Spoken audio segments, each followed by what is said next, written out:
Hey, oh, let me turn it off. I'm having a bath. That's why we're keeping it PG.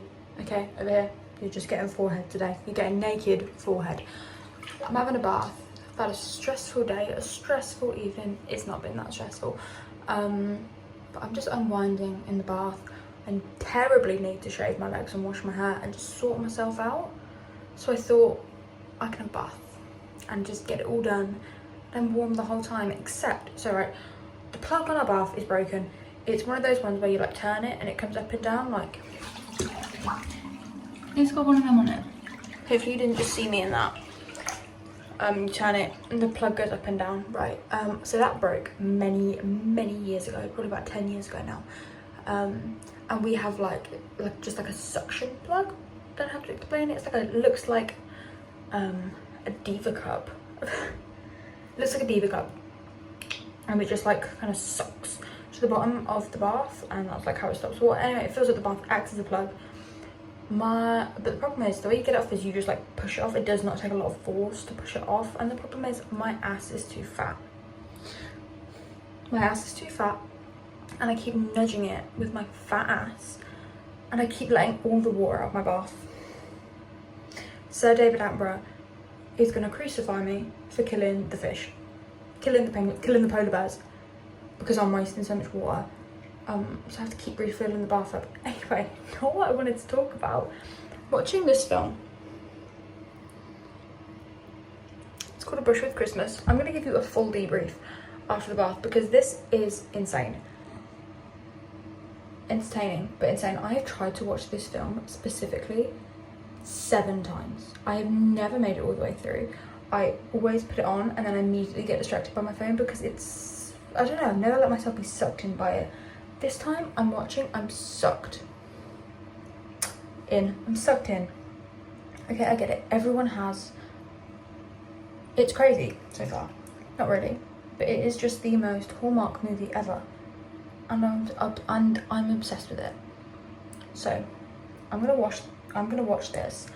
I'm gonna do like a little debrief of it, and then I'm gonna report back and tell you exactly what happens, and I'll probably just make fun of it.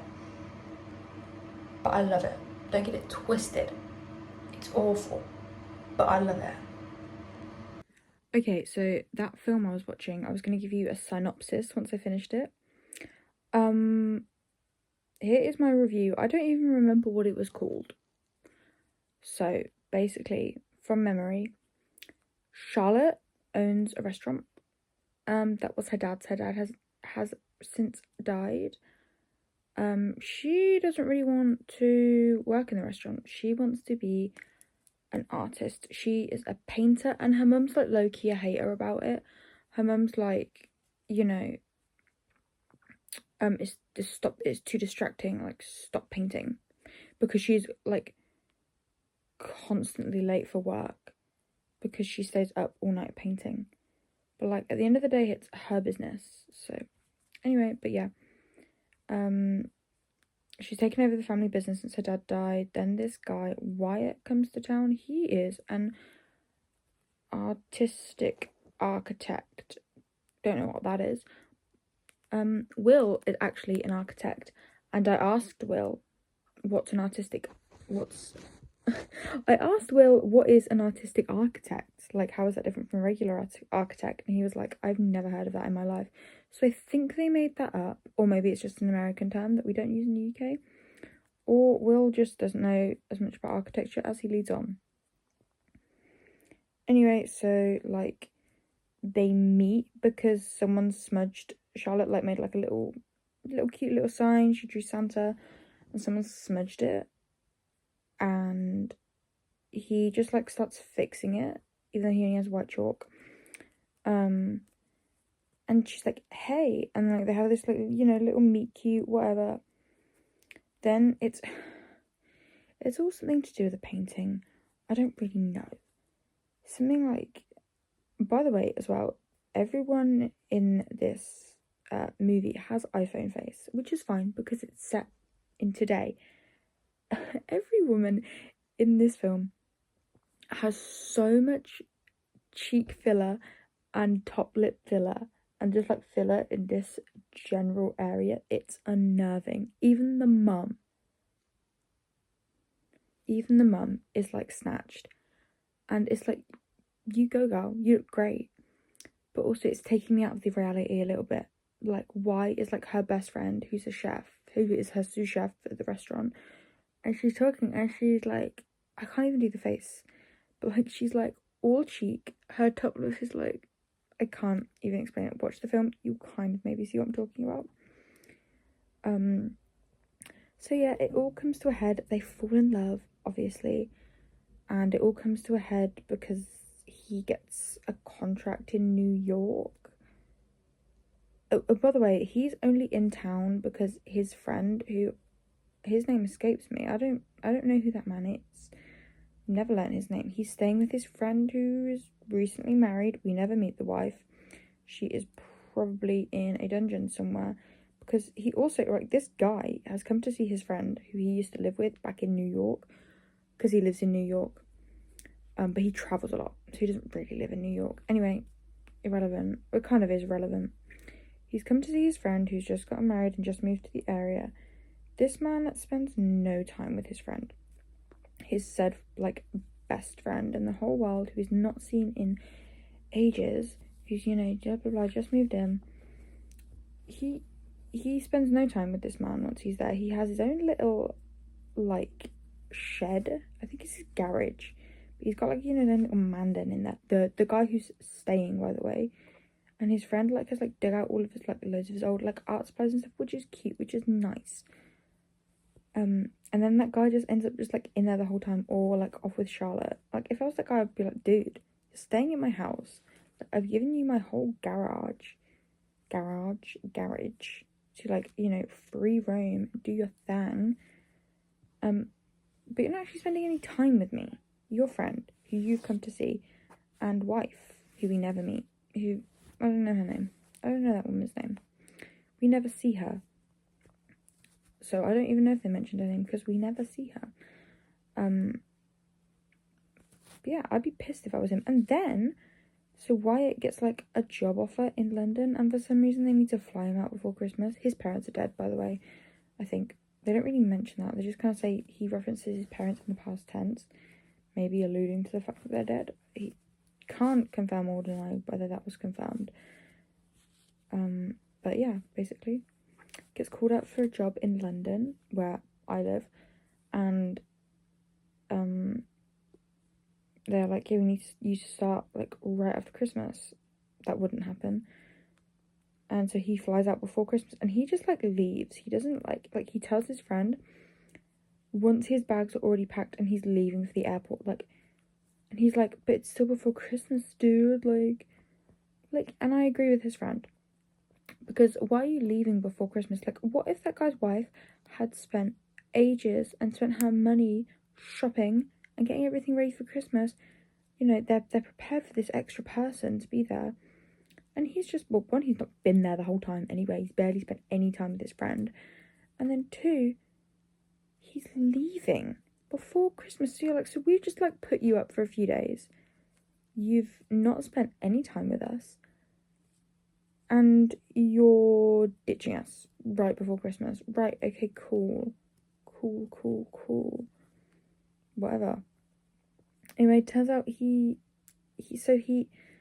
I'm unsure what happens next. Him and Charlotte, like, they fall in love. And sorry, it sounds really weird saying the name Charlotte, probably because I know loads of people called Charlotte, because it's a really common name in England. But, like, I don't think I've ever heard of an American called Charlotte, and it's weird. It just weirded me out the whole time.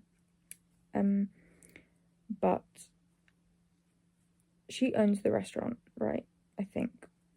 No clue. Because sometimes it seems like her mum owns it, but then she says that she's the owner. But, like, anyway. So Ben gets offered this job, Wyatt gets offered this job in London, and bearing in mind, him and Charlotte have known each other for, like, a week max, maybe less, 3 days, 3 days, and, you know, they've, like, fallen in love over 3 days. Okay, maybe I can believe that. They spent a lot of time together over those 3 days, but then he gets this job in London, and instead of just like maybe, you know, saying to her, you know, maybe gone for a bit, but like maybe we can pick this back up. We can go away and we can regroup in like 6 months when I'm back. No, he's like, yeah, come with me to London, girl who I've not even kissed, by the way. Girl who is not my girlfriend. Girl who I literally met 3 days ago. Come with me to London, you can be an artist. What does that even mean? Come to London with me so you can be an artist. Now, I live in England. I live about an hour and a half away from London. I could not tell you what about being in London. Like, oh, you're falling. I could not tell you what about London is particularly, like, not artsy. London is artsy, but like famous painters in London, couldn't tell you a single one. So obviously she says no because that's crazy.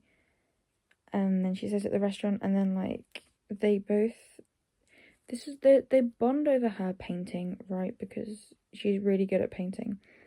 And there's an art competition and something about her, and then like her restaurant gets to do all the food for the art competition, and there's like her painting wins the art competition. A bit sus, by the way. I would be having none of that if I was in that art competition, because like they give a shout out to her restaurant before they announce the winner. They're like, thank you so much to Charlie's Place. I think it's literally called Charlie's Place, the restaurant, for catering this event. Like, thank you so much. And then they're like, the winner of the art contest is Charlotte. It's like, so like, that doesn't seem fair. Your sponsor, not sponsor, but like your catering, the person you hired to do your catering, they've won the art contest. That's a bit suspect. I don't even know if they win anything. Maybe I'm thinking too much into it. But then I don't remember what happened in the end. She gave her best friend a promotion, and then she was the head chef. She left the restaurant. I think she did move to London with Wyatt. That I'm a bit foggy on. I'm not too sure what happened there. The film was absolutely ridiculous. And like, we're supposed to believe that like she did this amazing painting, and like they're going on about like how amazing this painting is. Like, it is good. It's a nice painting. But like, we're led to believe. So she did half this painting, and then she throws it away because her mum's like, painting is too much of a distraction for you. Like, you know, we've just been hired. Like, it's our biggest job of the season. The restaurant is failing, by the way. And they're like, you know, we've been hired by, you know, this art guy to do all the catering for like the Christmas, you know, stuff this year. Like, we need to be on our A game. This painting that you're doing is a bit of a distraction. Like, you know, we're trying to get shit done and make money, which valid. And so she throws the painting away. She's like, yeah, mum, like, you're right. She throws the painting away. Art guy finds it because his weird friend who keeps his wife like locked in a dungeon, she puts it on the side of the street, you know, like just like free to take, and he finds it, he takes it, and he brings it back to the guy, to Wyatt, and he's like, oh, look at this cool painting I found. And Wyatt's like, oh my god, this is the best painting I've ever seen. It's half done. Like, the rest of it is just like a blank canvas with like some like slight outlines. And he's like, oh my god, this is the best thing I've ever seen. And he submits it on her behalf to the art thing. And then blah blah blah, hijinks ensue. She takes the painting back. She's like, I don't want to be in this art contest. And she takes the painting back, and like, everyone's acting like it's the best painting they've ever seen. But like, it's half done. Half of the canvas doesn't even have any paint on it. And they're full paintings that, like, you know, people have spent hours on, and that are also good. Maybe give them some attention rather than this random fucking girl who should just be doing her job. Anyway, and then we're led to believe that she finishes the painting in one night, right? Also, while working a food service job, she also somehow has so much free time on her hands while doing all of the Christmas celebration prep, and you know, like running the restaurant and seeing her new boyfriend. Like, I just don't find it very believable. I struggle to see Will after work. Like, I struggle to see Will on the weekend, and like, I don't do anything with my time, you know. But yeah, she'd know she does a painting in one night, and then he draws her. He fully just draws her because he's an architect and he's good at drawing. Which, you know, architects are good at drawing. Will's really good at drawing. But yeah, he draws her also somehow in like a night, like a full A5 picture, lifelike picture of her face. They've known each other for 3 days. That's weird. He paints her in like a day, and it's insane, but heavily actually very, very, very enjoyable to watch. Silly and fun. Let me show you what I've been crocheting while I've been talking. Look at the umbilical cord. Ah! Look at this little guy. Why is that doing that? Obviously I need to weave in all the ends, but look at this little guy. Look at this little jumper. It's a tiny jumper. Not bad for a first attempt. Where I've like swapped threads, it looks a bit funky. It's quite obvious, but like I think it's very, very, very, very cute though. Look at it. Anyway, so that's what I've done this evening. I'm gonna go to bed now. Good night.